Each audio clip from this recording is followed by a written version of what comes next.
Now call on George Adams to be followed by Anne McTaggart. Up to 6 minutes, please. Thank you, Presiding Officer.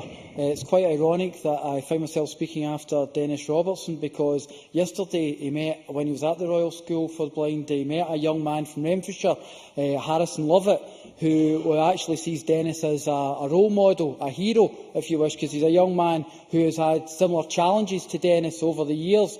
And it just shows you, in the kind of Scotland that we want, we need to have people that we can aspire to be like, and ensure that that's very important. So it's ironic that as I stand here, it's just after Dennis. But I welcome the debate and share the Minister's ambition for our children and young people. When the Minister says we want Scotland to be the best place to grow up, who would disagree? Who would disagree? Jamie Hepburn's already highlighted the importance of this issue.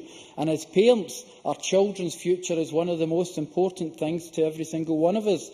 As a corporate parent, I always try to take the belief that I look at how I would actually make a decision for my own child when I'm making a decision, whether it be in public life as well.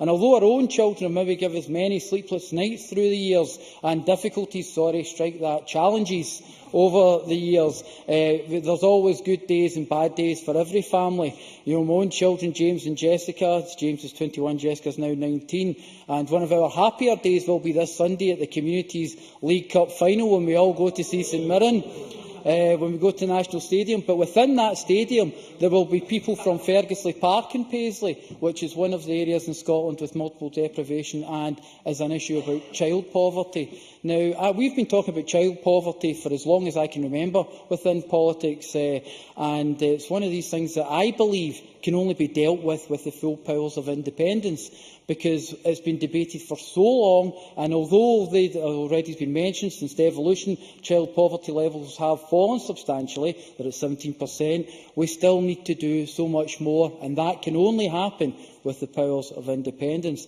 Because the problems we do have is that Westminster, with their welfare reform, are pushing through these welfare reforms that are going to affect 50,000 children and put them into poverty by 2020 in Scotland. 50,000 children. And we're trying to do things, as the Scottish Government is trying to do things on one end, and the Westminster Government is making things even more difficult. And for me, that's the difference. The reduction in benefits will take away over £2.5 billion from Scottish households. That won't just have an effect on these families and the household as well. It will have an effect on the economy of local towns throughout the whole of Scotland. Because I know in my own area, they're talking about, although they have many challenges in the town, its welfare reform is going to make a big difference in the retail sector in the local high street. So it's these things as well. When I look at it, I say that only the full responsibility of independence will make a difference with child poverty. The Scottish Government is, of course, working hard to make sure that Scotland is the best place in the world to grow up, but as I've said, Westminster keep hampering it every time.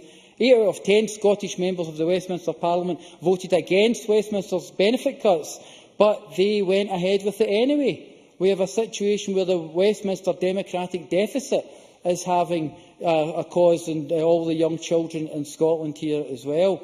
The Scottish Government are taking forward a preventative spend agenda and improving childcare provision throughout Scotland, and much more can be achieved if only Westminster's disastrous welfare reforms didn't keep hampering this progress. Only last week, the Deputy First Minister said that our argument is that instead of looking to the Scottish Government just to soften the blow, we need a Scottish Government and a Parliament which has the powers to stop the blows in the first place. And who would disagree with that? Who would disagree that we actually need these powers and these responsibilities to make a difference?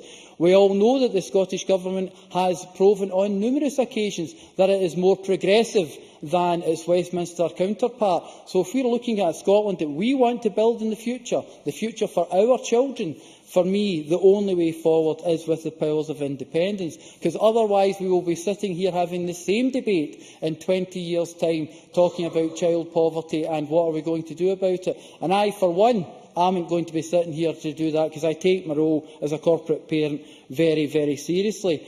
The Scottish Government Children and Young People Bill will will take this ambition and make it real that the Government spoke about. They will legislate for the rise for early learning and childcare from 475 hours to the minimum of 600 hours per year. strengthening the way we support children, putting the rights at the heart of everything we do. And for me, that's an important thing, empowering families, making sure that we can, that families see a benefit to the political process, and politicians that listen to them and give them an opportunity to express themselves. Last minute. I would just say, in closing, I'll actually say, Presiding Officer, the parents are always extremely ambitious about their children. I'm ambitious about what my children can achieve, and I'm also ambitious what this Scottish Government can do for the children of Scotland. And every time we make a decision in this chamber, we must remember the families in areas like Fergusley Park and Paisley, who we represent, who we have to make sure that we make their life choices and their life chances a lot better in the future. So for me, in closing, I would say that independence is the only option for the young people in Scotland to actually have the future that we all want. And we all agree in many of the issues here, but how we get there and creating the Scotland we want seems to be the main difference. But the only way, as I can see it, Presiding Officer, is for independence. Thank you very much.